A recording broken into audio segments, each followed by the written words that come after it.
thank you. Not too shabby. Yourself? I'm right. I cannot wait to get out of lockdown, and we're going to go out for supper in London or something and just catch up. I feel like, you get used to almost seeing you, but I'm not really seeing you. It's very strange, isn't it? It is it's so dysfunctional. But I mean, what can we do? It's thank God we can all communicate like this, because I've got my 12-year-old son. Miles away, and I got to FaceTime him today, but you know what, they hold the phones upside down and everything. They're just like, but no, don't really. At least those teenagers are better than when I do it with my mother. So it's like, Bridget Jones, that's my mother. So we do a WhatsApp call and I get an ear. Oh God, how can you hear me? Oh my God, it's like so annoying, Jones, isn't it? Completely. Oh my God, mums, hey. Right then, okay, biggie tonight. Fasting. There's a lot of confusion about it, of course, because of the years we've been told little and often, and you'll only burn muscle if you don't eat, and you'll slow your metabolism down. So I'd like to demystify some of this and really get to the nitty gritty. I've got a load of questions here, so if you're ready to start, I'll keep my eye on the comments, and we'll take it from there. Yeah. Okay, guys. Loads of questions. It's a hot topic. Hugely popular. Okay. Does bulletproof coffee break my fast? Okay. Well, I'll tell you how I fast, shall I? And how it's worked for me over the past few years, because I am guilty of getting hangry if I am in calorie deficit. So I choose not to be in calorie deficit. I get my energy, my mental energy, from fat. And the fat I choose to use is MCT oil, which can cross the blood-brain barrier. I put it into my coffee, I whiz it up. I add a bit of stevia for that sweet taste. That will not spike my insulin. So I am not doing a religious fast. I'm not doing a calorie deficit fast. I'm definitely not spiking my insulin. So I don't start getting peckish, because I am a picker. And once I start, I don't stop. So as soon as I start eating, I don't stop. So I stop that by using MCT oil as a tool to stop my ravenous ways, the way I've just been brought up. So it's not a true fast, but it's what we call a fat fast. Yeah. Okay. Now, if you want to just get this book in now, if you want to read more about that, so Jason Fung is quite an advocate of the fat fast.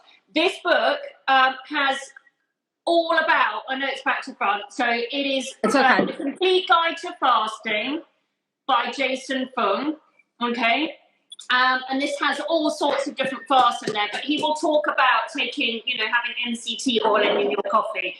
Now, there's quite a lot of research to say that actually coffee can improve insulin resistance and type 2 diabetes. It's unlikely to spike your insulin. The only way to know really would be to do like a glucose test before and then every half an hour for, after. You can actually get one of those diabetes tabs where you stick it on your arm and it measures your blood glucose and in real time, and you'll get like a thing on your phone and it will tell you what level your insulin's at. You can do that. But I know the reason. I mean, I find it quite easy as a woman. I think our hormones we get a little bit more sensitive to hormones like ghrelin, the hunger hormone and stuff, particularly around our period. That's why I choose to fast with fat, just because I'm a woman. I think a 0-calorie fast for me could probably make my day a bit miserable. I do it to be happier. I don't do it to hold on.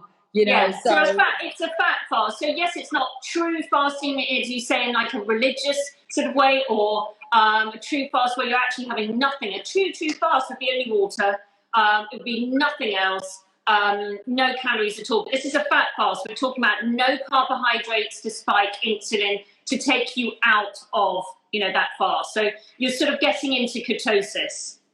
So you're actually burning fat, and when you are in a state of ketosis, mentally you feel a lot sharper. I always feel lethargic after sugar. By sugar I mean carbohydrates. I always feel dopey. I always feel like it's like Christmas Day and I've overeaten and I just want to have a nap. So for me, having the children, for me having to do X, Y, and Z during my day, it's just not worth it. I just don't do lunch very well. And the MCT oil is providing, because medium chain triglycerides provide an immediate source for our mitochondria, which, you know, we talked about in the energy one last week. That's the powerhouse of our cells, So by putting that in your coffee, I mean, it doesn't have to be in a coffee, you can just have a tablespoon of it. You're just getting an immediate source of energy, particularly for the brain. Okay, so I've had a lot of people saying that they get a bit of a funny tummy. Oh, sorry, I've not opened this one. This is a powder. I'm okay with the oil as well. I do like the powder for traveling and just for convenience. If you're going, I don't know, if you're taking it to the office or something, whenever we get to an office. But I literally have this from 7 o'clock in the morning till about 3 o'clock in the afternoon. And I start eating at about 4 o'clock. I probably break my fast with some sort of collagen. Obviously, collagen will break your fast because it is a protein and it'll kick off the liver and everything. So, but I like to have some bone broth before I start eating, just to start bone broth and heal it. Take out your fast.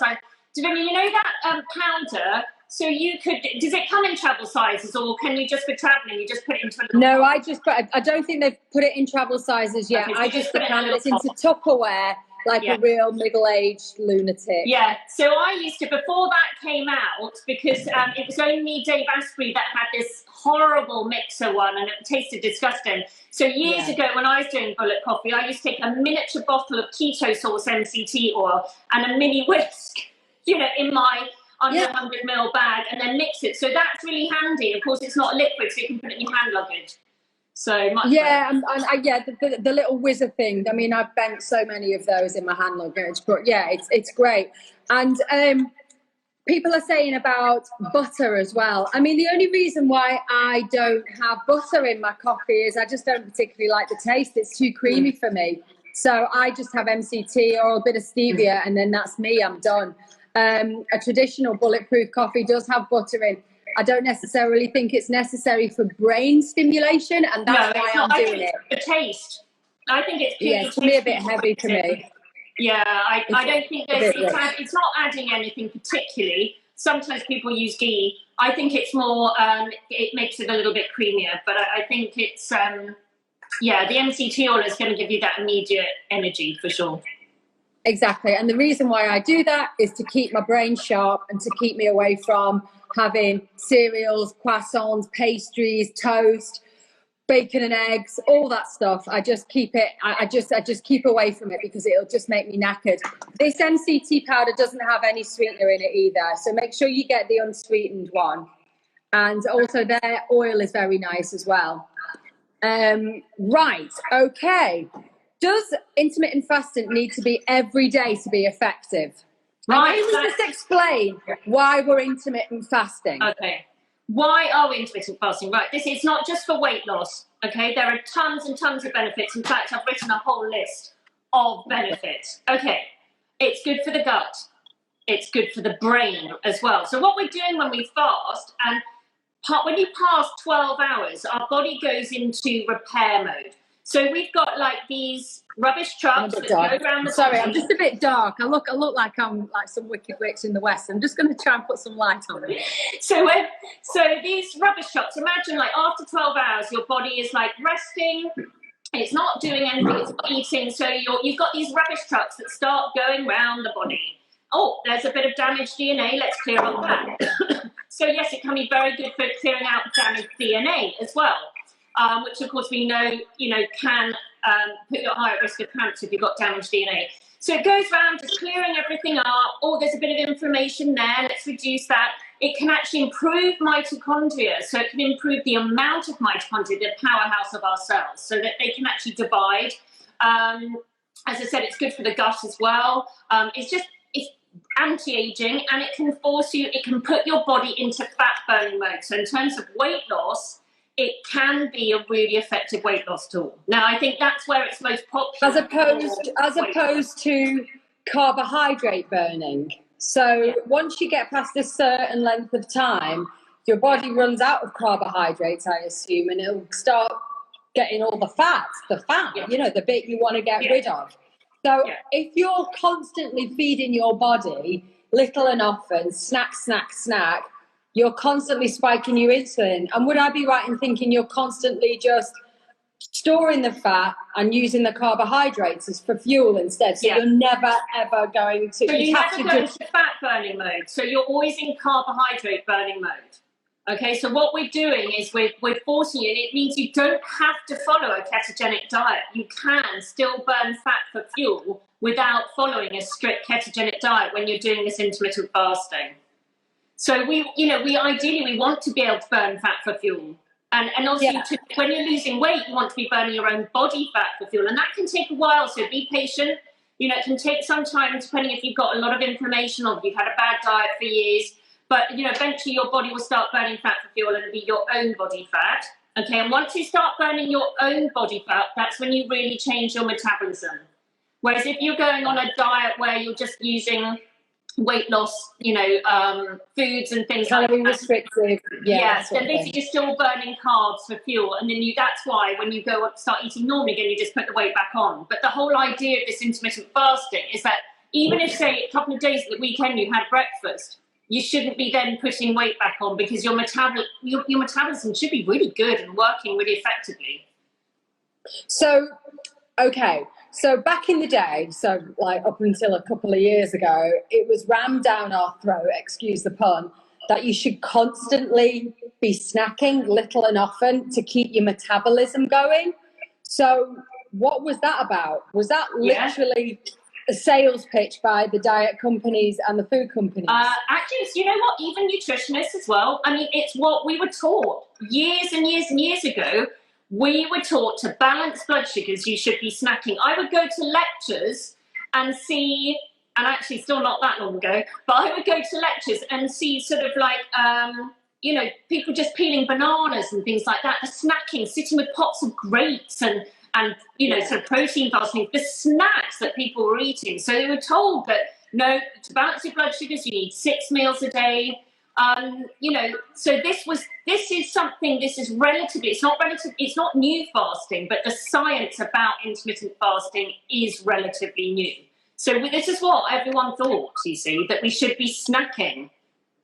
And but tell me about because now I've read much more about it. It seems crazy that your body, if it's going into a fasted state, it starts eating lean muscle and doesn't start burning stored fat is crazy. Because if you think of ancient man, why would the body evolve to burn something, to eat something that is actually useful muscle, which would get you out of a fasted state, because you need muscle to go and hunt and gather.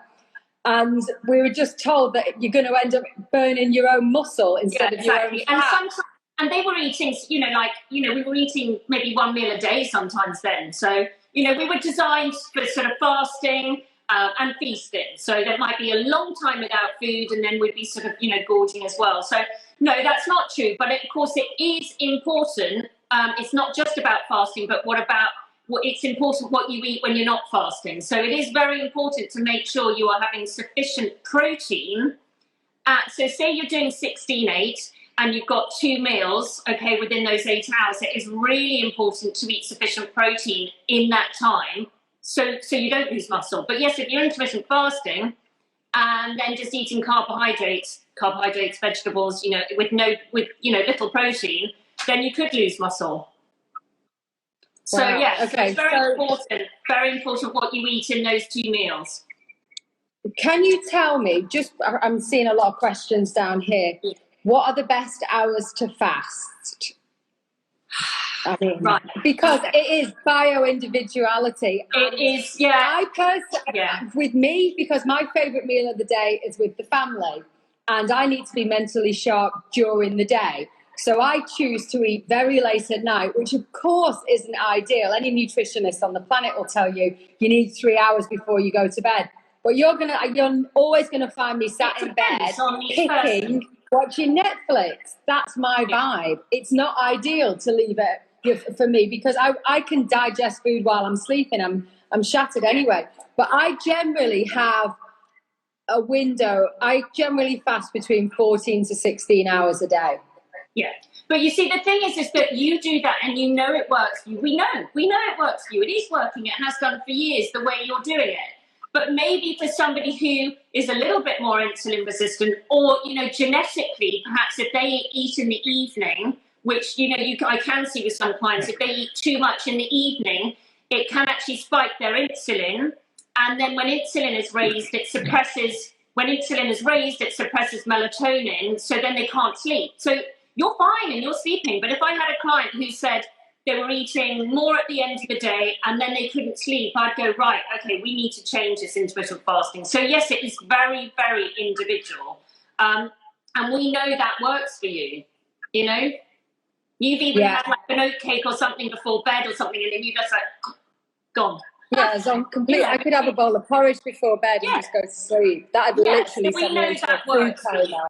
But for some people, and we have had a question here, and I think there is a woman here who put a question saying that she used to fast, I think she said from 8 p.m. to 12 p.m. Yeah. Wasn't it? There is a question here, or you're probably looking at, and now she does it from 4 o'clock, I think, in the afternoon. No, she said, I'll read it to you. She goes, I'm in menopause. I used to fast from 8 p.m. to 12 p.m. Yeah. So that is like, okay, so you finish your evening meal at 8 o'clock and then you go to nothing to eat at night, have your sleep, no breakfast, and you have your lunch at 12. But now she fasts from 6 p.m. to 9 a.m., which I find more beneficial, and it keeps her mood in check. So even the same amount of hours, you just shift them. And she to do feels with your circadian rhythm, to do with how you sleep, to do with how you exercise, to do with how your day needs to go.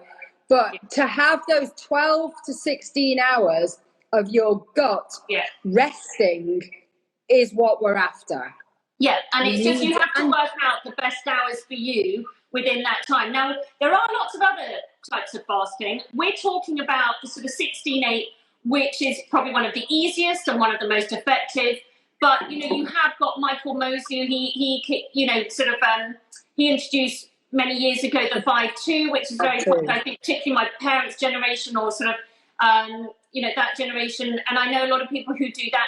Now, that is the thing is with the 5-2, it can be very effective, but it's based more on calories rather than the food you're eating. So what I like about the 16-8 is when it's mentioned and talked about, it is more about, it's not calories, it's about the nutrition that you're getting within those 8 hours. So that's why I prefer it. And also it fits in better into people's lives, I think.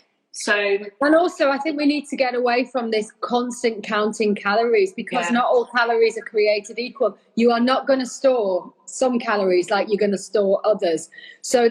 And you know what? If you're in a calorie deficit, you're going to be pissed off. Yeah. You're going to be pissed off. We've got things to do. We need to use our brain. We need to entertain our kids. We need to go to the shops. We need to do all sorts of frigging things. You need calories. What you don't need is chemicals and to store a ton of carbohydrates. And I think that goes for anyone, whether you're premenstrual, whether you're perimenopausal, whether you're postmenopausal. We all agree that you need good quality calories to thrive. And you need enough. So if you are missing breakfast, in theory, I know we're not talking calories, but in theory, you can shift some of your calories, some of what you would be eating for breakfast, into those other 2 meals, you see.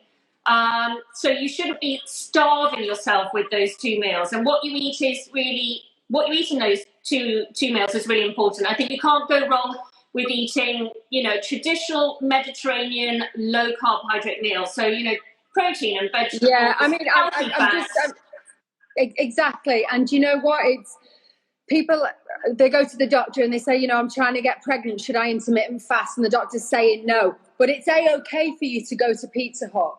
It's A-okay for you to drink Diet Coke. And this is where all the confusion is, because I think personally, one of the greatest tools for any autoimmune disease, for any mental health, is to literally heal your gut. Yeah. Completely heal your gut. And that could be for polycystic ovaries, anything. The root cause of most diseases is in your gut. So if you target giving your gut a ton of really healthy calories, and a break to regenerate, I don't see what's wrong with intermittent fasting at all. No, In fact, I recommend it for any condition. There's the odd exception, which we'll come on to, but, just back to that timing of the meals, I think you just got to play around with it. I mean, so my parents, well, they live in Spain, so but they're not Spanish, but they live in a very sort of Spanish way. And so they have their big meal at lunchtime, and then they don't eat anything in the evening. So they'll have breakfast and lunch and do it like that. So when I go to Spain, I end up eating like that. Now, I'm not looking to do intermittent fasting for weight loss. For me, it's, for health reasons. But I always end up losing weight when I go there. Okay. So, it just, shows that probably if I was trying to lose weight, that would sort of maybe suit me better. But I think it is trial and error, for sure. I don't mind missing an evening meal, but I don't know that many people that would. I've got, I know a lot of people that is just not really difficult for them to do. And also it's antisocial, if you're eating with your family, and you're not eating in the evenings with them constantly, it can be just quite antisocial. So I think missing breakfast can be convenient. And then you just, Yeah. And I think a lot of people like to train in the morning as well. And the last thing I want to do is run with a stomach full of bacon, eggs, sourdough, avocado, smoothies. Yeah. It just, I'll be on the loo before I knew it. And that's a good point, actually, Davinia, just about exercise. That's a really good point, that they have done a lot of studies show just fasting on its own and then fasting with exercise, so exercise in a fasted state, and results, on the whole are better if you're combining exercise and fasting. I find it much better. Like, for example, when I did the marathon, the first thing I ate, I think I was 20 kilometers in, and that was a bit of a banana. We really don't need that much stimulus going in us to fuel us. All the pre and post workouts, they're often just money spinners, and they're only just going to make you need to go to the toilet halfway through a workout. Anyway. But back to the protein, we've talked about astaxanthin quite a lot, supplements. Yeah. Interestingly, that is really useful to prevent muscle loss when you're fasting. Seriously? Yeah, wow, so I've got some okay. paper. I've got a paper on it. I mean, we're not going to be able to cover everything I know today anyway. I've got a paper on it. I don't take it actually just because I've got other priorities. But yeah, so it is actually, it's an antioxidant which gets into the cell and on the cell membrane as well. And it can really help prevent muscle loss when you're fasting. Okay, so I take astaxanthin because basically it's like taking an SPF. Yeah. So it's derived from, you can get it in krill oil, and basically it's what makes a lobster red. Yeah. And you can take it and you won't burn as much in the sun, and it's a really good antioxidant. And now I've heard it prevents muscle loss. Perfect. Doubling up on that. It's not cheap, but it's a really. I've never taken it. I might try it at some point. Right. Yeah, it's great. Okay. Right. If you only have bulletproof coffee for breakfast, does your body get used to this? And when you eat breakfast again, will you put on weight? So can your body get used to like a plateau, I guess? Look, it shouldn't.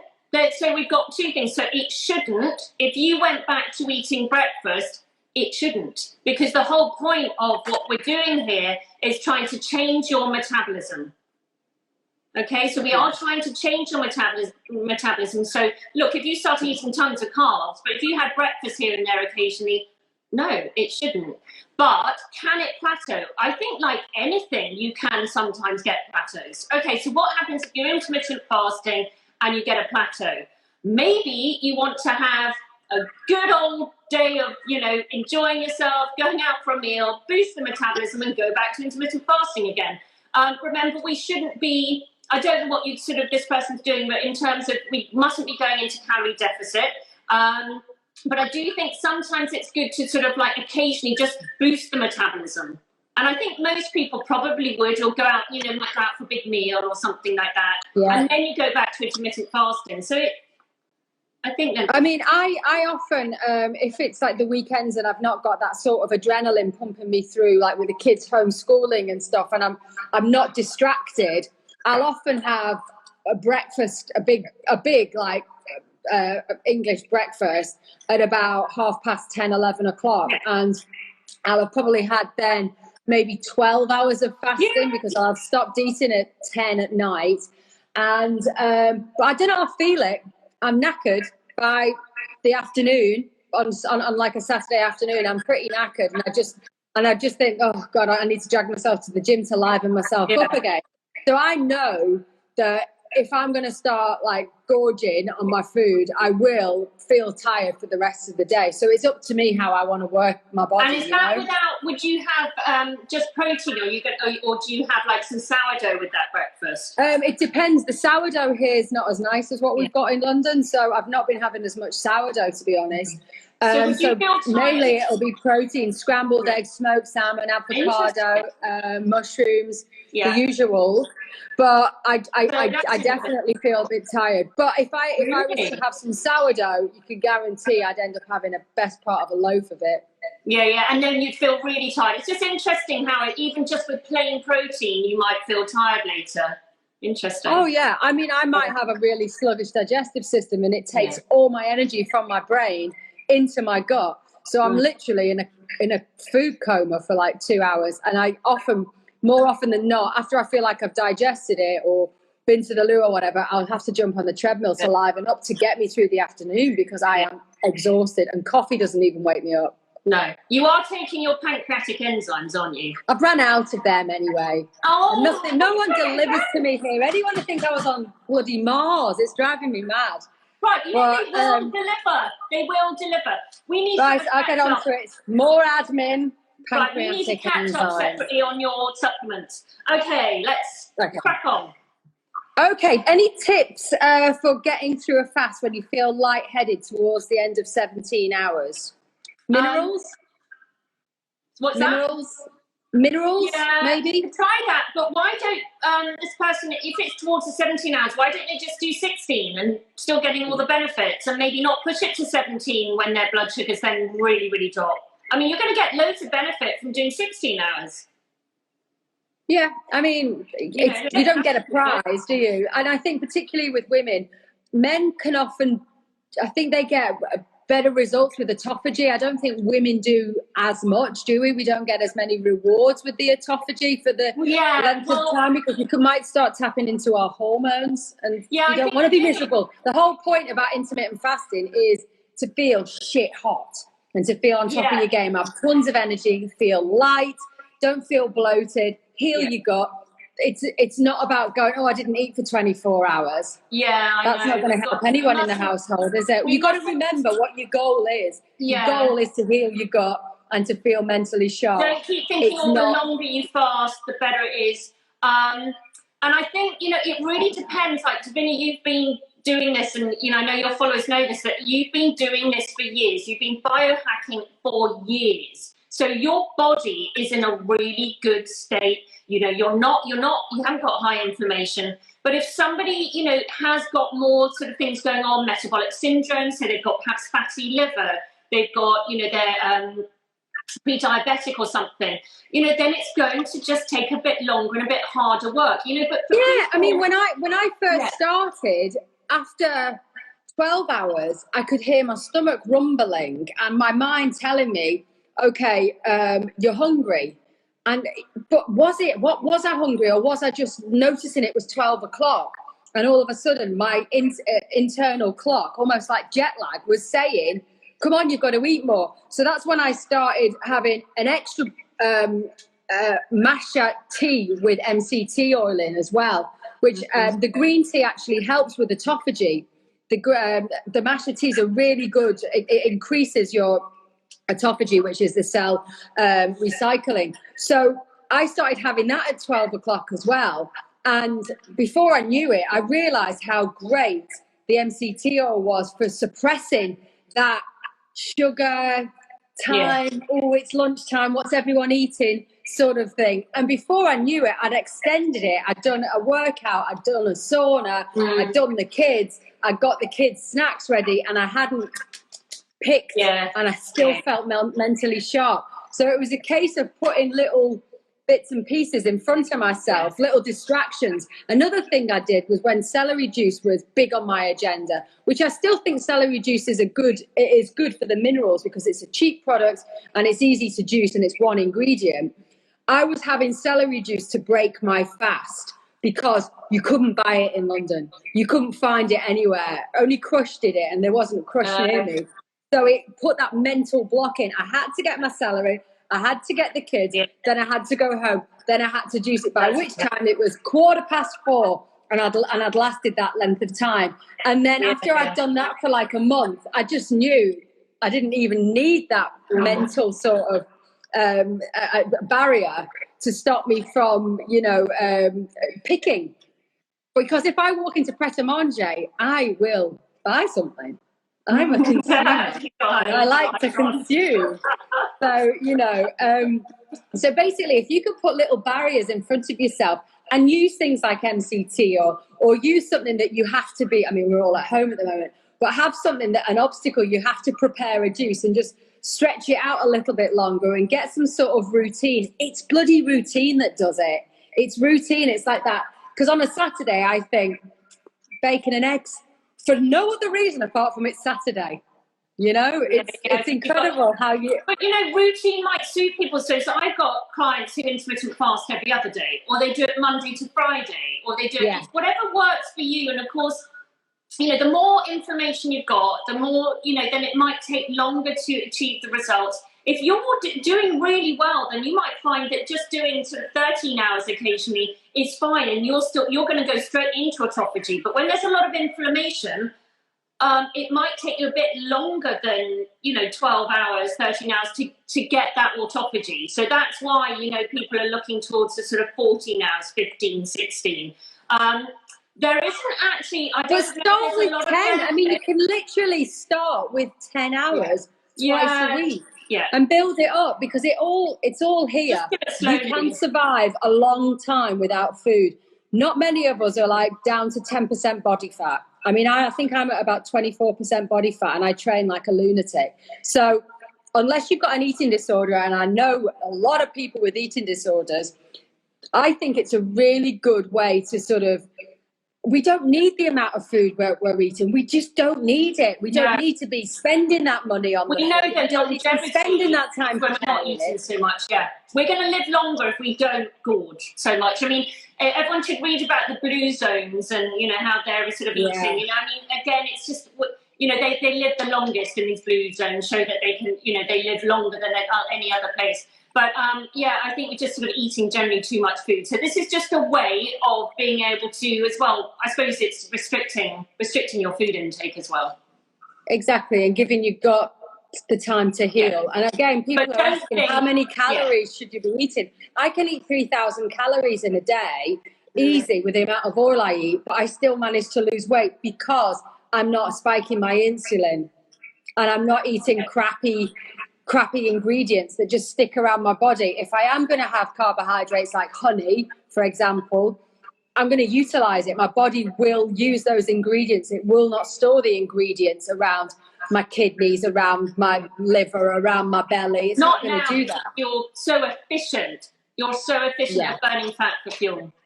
And I wasn't. Yes, but you weren't. But you've worked hard at it. So give it time. It's time. This is a really good time to just quickly show. So Davinia has worked very hard at it, but she does have 2 SNPs. I know it's back to front. If you've done your DNA testing, this is in the nutrient course. So Davinia has a SNP on the PGC1A gene and another gene as well, which means you naturally have slightly slower metabolism, okay?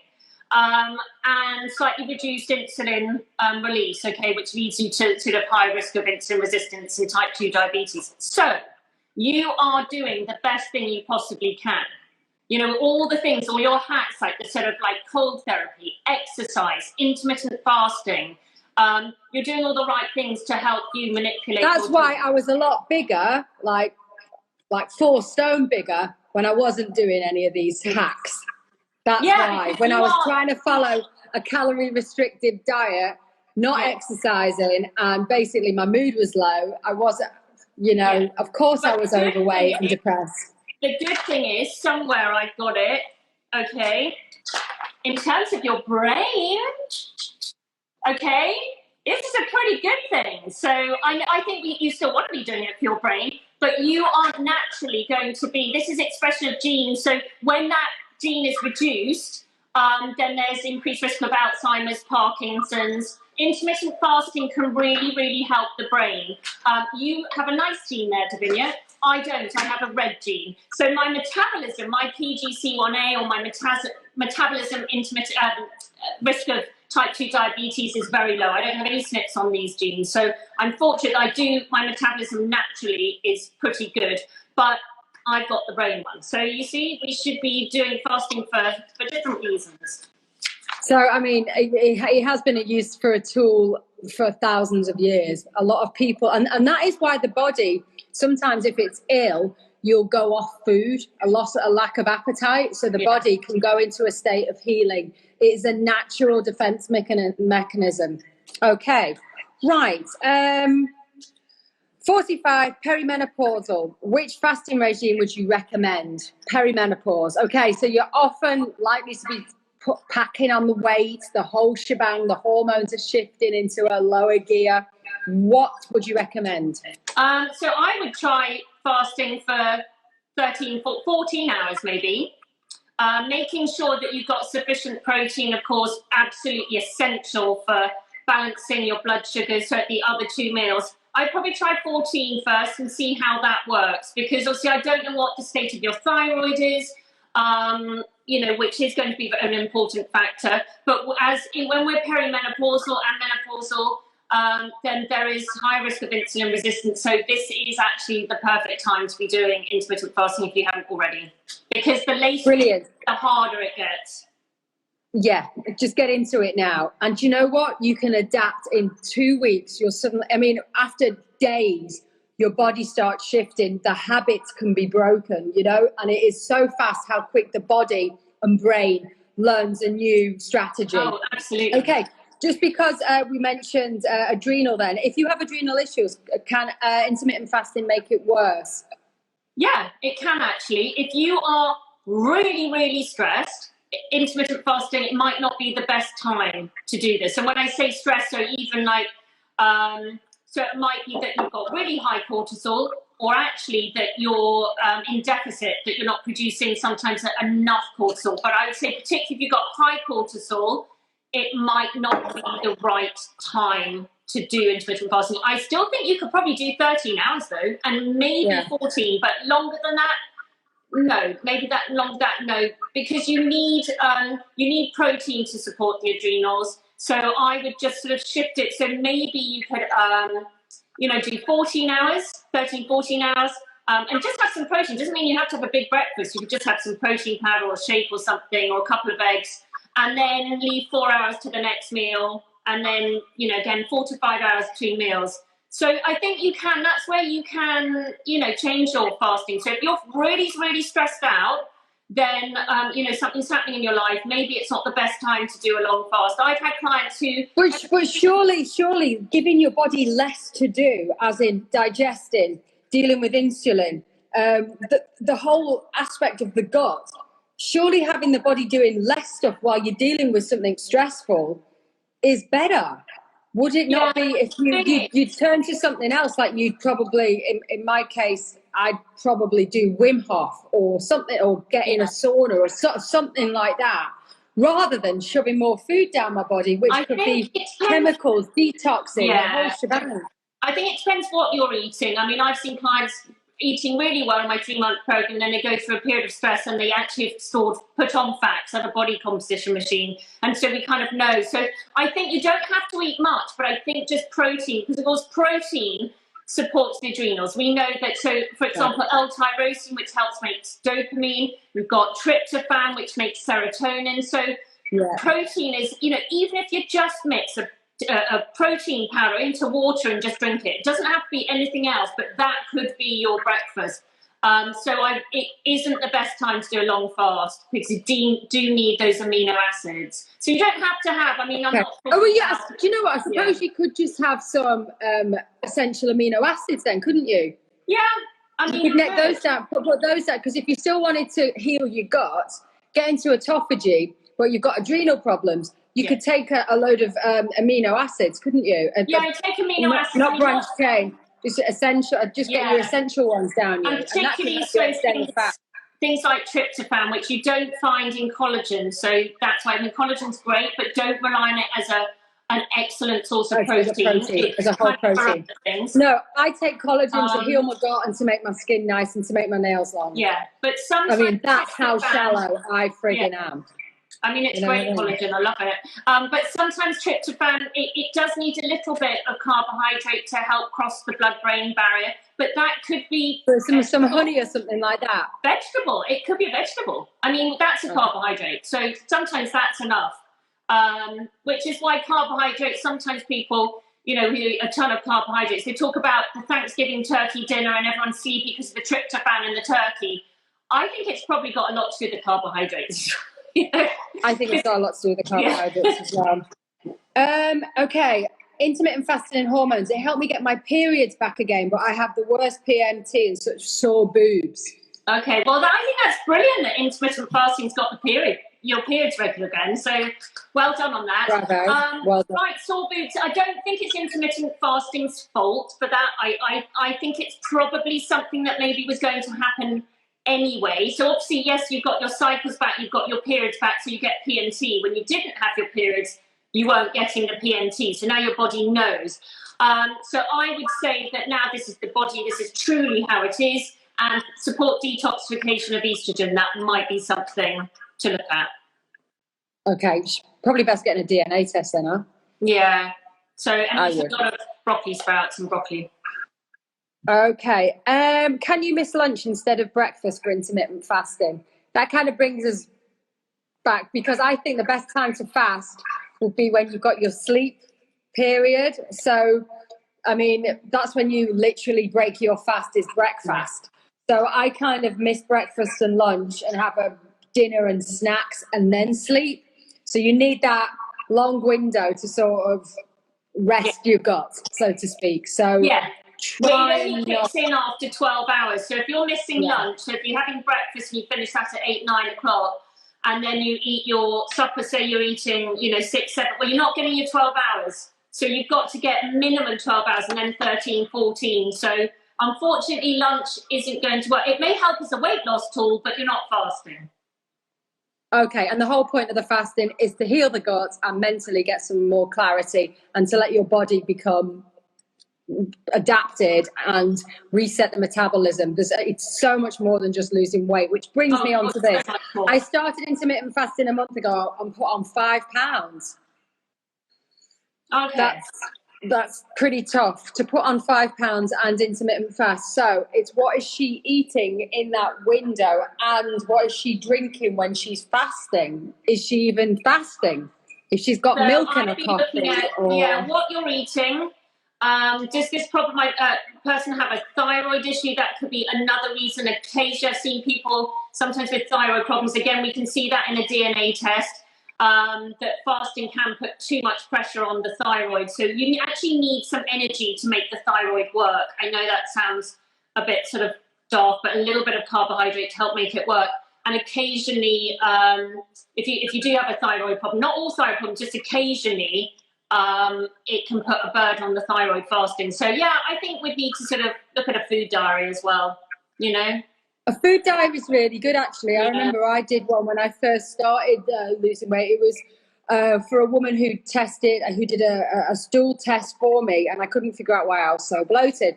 But she told me to do a food diary, and you realise this was before I started intermittent fasting. It really made me realise how much I pick at things, even if it is just like a bit of mango, or if it's some nut, or if it's a handful of crisps. I'm a picker. Picker, and I was constantly stimulating my gut.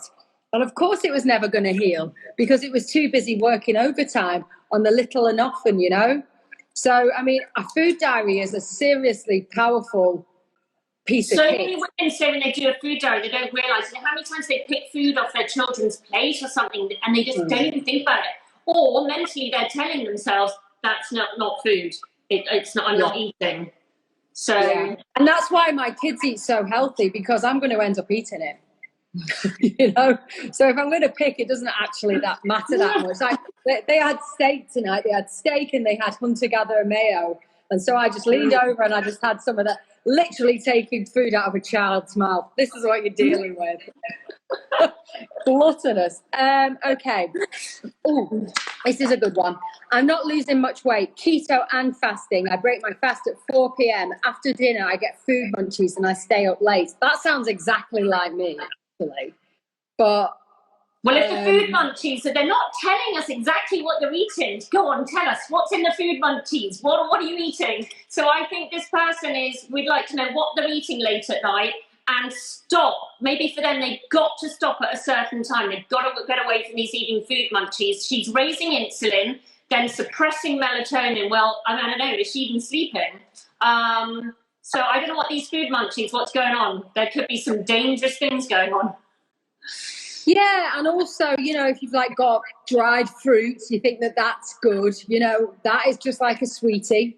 You've got that dried mango. I got some for the kids today and I found myself just chewing on it. And I'm just thinking, I know this. First of all, it's not even that nice.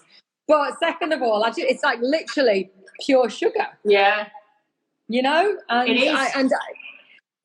And it's very moreish and you'll go back for more. Yeah. And if it's late at night, I think if I moved my eating window much earlier, if I stopped eating at 9 o'clock instead of 10/11, sometimes 12, because Matthew is a bat and never comes to bed, and because I'll just come into the kitchen and start sweeping up like a Hoover. What have you got, And if I moved that eating window earlier, I think I'd lean up a bit more. Without increasing anything, without just by shifting the time, because I think I would. I'd probably have a better sleep. I'd probably get REM, and I would definitely get into ketosis earlier during the night. Yeah, you may do. I mean, the thing is, you're doing so well with what you're doing, so you don't really need to. If you're happy and you're healthy the way you are, you don't need to. But I know that when my husband has something in the evening, even not my homemade granola, but what would he have something in the evening, he might have then a piece of toast after supper. He doesn't sleep. And you'd think he'd learn. But, a couple of weeks later, he does it again. And then he doesn't sleep. So what he's doing is raising insulin, suppressing his melatonin. Duh. Right. You don't need to be a nutritionist to figure out that that's a chemical imbalance, And he's right? You'd think he'd learn. But why for me then? If I have a big bowl of porridge, or if I have, which is very infrequent because I really swerve the grains now, or if I have a couple of loaves, a couple of slices of sourdough with honey on, I can sleep like a baby. But I guess my sleep quality is. Oh, right, go on. This is your nervous system report. So you make serotonin that makes then sort of melatonin. So you're okay, whereas my husband's not. So for you, and that's what helped him he rarely does that now, but that's how I managed to get him off sort of high carbohydrate meals in the evenings when we did the DNA testing. Because before he just thought I was nag. And then finally I could say the science is here. And then that, really helped. But, I'm on at him all the time, so. Oh, forget it. It falls on deaf ears. He probably thinks you don't know a bloody thing. Meanwhile. Okay, somebody here is constipated on keto. Help. Yeah, very common on keto because you are taking a lot of fibre out your diet. Have you tried flax seeds, mixing some flax seeds into some water and drinking that before, all your meals? But it is a very, very common problem when people are doing keto and they are having a lot less fibre in their diet. Well, this one here, this Nutriva, because they do the... Sorry, I'm scared it's going to fall out. This Nutriva here has actually got...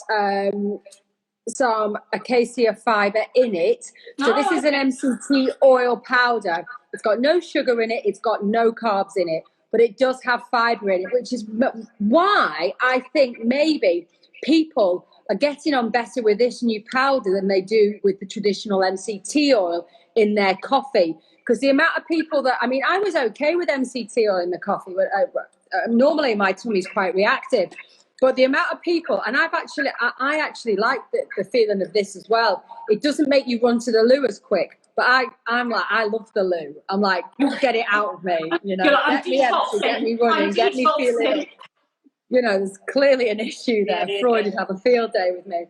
But I think this is a really good way to get no net carbs in you in a ketosis way. So have a look at this MCT powder. I'm trying to get a discount code with a company called, I think they're called Kajali or something. Anyway, they're a delivery service who sell this, and I'm trying to get a discount code. So I'll put it up as soon as possible with this Instagram live. But so I just think this might help you. Yeah, because obviously they don't want to not follow their keto diet. They obviously enjoy it. So I think it's because keto's great. It's a really good way to lose weight, I think. And once you cross over that, can you explain about the keto flu as well and how to mitigate it?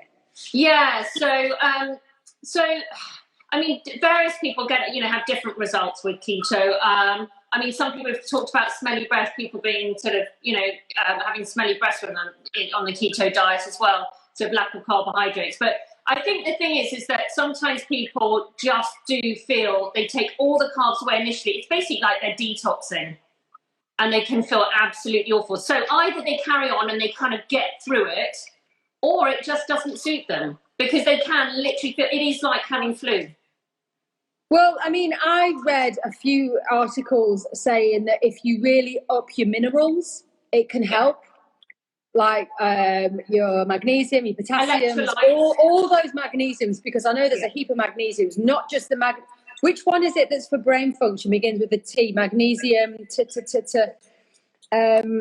can't remember, because I have magnesium citrate. There's different types of magnesium you've got. Yeah, there's a ton of different types of magnesiums. So there's one magnesium that's really good for mental health, as in during the day, and then there's one magnesium that's good for relaxing, which I have at night, citrate. Yeah, so because I get jumpy legs and everything. Yeah. Oh, there it goes. Citrate's very good relaxing. And then you've got your more magnesium during the day. But you're right, when you're following keto, you just need magnesium threonate. Yeah, threonate. Yeah. So magnesium threonate. Thank you, in Manchester. Alertness and and then citrate in the evening. So I think, and then there's a magnesium malate forte which I take, which is good for energy. You get a ton of different magnesiums, and actually sometimes people do well with just a combination of magnesiums. But you're right, on keto I think it's making sure that they are getting all their minerals in is important, and sometimes electrolytes actually. Yeah, I mean, what was that electrolyte you got me? Because what's that? E-Lite, like salt. Yeah, so the E-Lite liquid, I love that. So it's sodium, magnesium, potassium. Sometimes when you're just really suddenly reducing your carbohydrates, actually, you need salt. You need the salt. I find it really good for energy electrolytes, actually. So I'll have a bit before a workout, and then I'll have it in my water again after, and I find it really great for just go straight into your system. And if you can't afford that, would you just recommend a really good like Celtic sea salt? Yeah, that's the way you can get salt. Chuck some of that in your drink, little bit of lemon juice, and boom. Yeah, I think it's very common when people are doing keto actually to be flushing through a bit too much salt. So just make sure you keep eating salt. And how much water would you recommend you drink in a day? Because I know that 2 litres wasn't based on any scientific papers whatsoever. I found something that was really, which stuck with me, is you drink when you're thirsty. Your body's very efficient at telling you when you're thirsty. So don't listen to everyone. Yeah. Don't listen to multinationals. So I base it about, and obviously got it really, so many other factors like exercise and things like that, about 35 mils per kilo of body weight. But I just drink if I'm thirsty. I just drink when I'm thirsty. Heads up on it. Just make sure you're drinking enough water and you're not feeling dehydrated. Okay? Yeah. So that's the main thing. Especially if you're exercising, you're going to need to drink more as well. But you kind of know if you're thirsty. You know what I mean? That's like I think it's just crazy that when you watch like all these bottles of water going down. I think you're just going to flush all the goodness out of you. You're going to literally flush away the minerals that are in your body. I also have chia seeds as well in water, and that is a really good way to stay hydrated without weeing. And do I always use filtered water? I've got a Kangen filter here, which I'll be honest, cost me thousands of pounds, and I've not physically felt any difference from my Berkey filter, which is in London, which is like it's just like, it's got big, massive activated charcoal sort of carbon filters in it. I don't find there's anything different in them. So one costs me thousands, one costs me 200 quid. Yeah, I mean, I think if you're staying in your house, we've got a reverse osmosis system in our house, but, you know, we're staying here, we've got borehole water, so we kind of have to do that. And I think there are a few questions about, you know, does lemon water and things like that ruin a fast? Bone broth, no. So lemon, ginger in water won't break a fast.